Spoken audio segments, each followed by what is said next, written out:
হজৰত মহম্মদ কেনেদৰে সি মধ্যপ্ৰাচ্যৰ পৰা লাখ টকীয়া পালে সি ক'ব নোৱাৰো। ইমান দীঘল বাট সি বগোৱালে কিদৰে? তাৰ কিলাকুটিতে কটা দুয়োখনি হাত, তাৰ কুষ্ঠই খোৱা দুভৰিৰ আঙুলি, তাৰ চকুত দেখোন নাই দুপৰৰ বেলি। সি আহিল কিদৰে?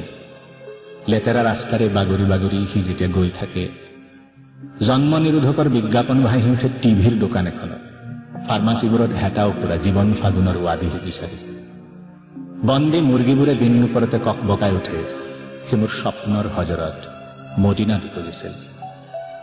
বাগৰি বাগৰি এটাৰ পিছত এটা পথ, সেই জীৱনৰে অনন্য অনুশীলনীত ব্ৰতী এজন নাগৰিক। তাৰ আল্লাহ তাৰ পেটত থাকে। গোফৰ তলত হাঁহি হাঁহি তেওঁ গঢ়ে ভোকৰ সাম্ৰাজ্য, যি সাম্ৰাজ্য এৰি সি গুচি যাব নোৱাৰে কলৈকেও, যি সাম্ৰাজ্যৰ সি শাসক আৰু প্ৰাচীন বাসিন্দা। তাৰ দুৰ্গন্ধময় শৰীৰত কিদৰে ওকণিবোৰ ঘূৰি ফুৰিছে, তামোলৰ পিক আৰু থু খেকাৰ হৰেক কিচিমৰ ৰং বিৰঙে তাক সুদৃশ্য ভাস্কৰ্য কৰি তুলিছে। এই যেন ড্ৰয়িং ৰুমৰ এচুকত সজাবলৈ উচপিচ কৰিছে সদ্য বিবাহিতা নাৰীয়ে। সি কিয় এনেদৰে বাগৰি ফুৰিছে কৃষ্ণ সাধনাৰ তপস্বী? শুক্ৰবাৰে দুপৰীয়া 12 বজাত যেতিয়া সি আল্লাহ আল্লাহ কৈ উঠিছিল, ভোক ভোক শুনা গৈছিল, যেন সি দৌৰি গৈ উবুৰি খাই পৰিবগৈ দুৰ্ভিক্ষৰ হাৰেম মুখীয়া।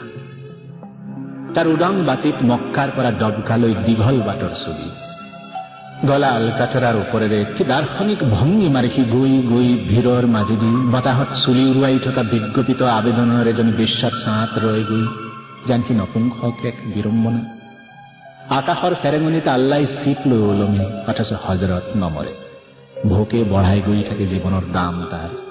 উদ্যমেৰে সিও চলাথ কৰে ব্যস্ত পথ পদপথ লাখ টকীয়াৰ।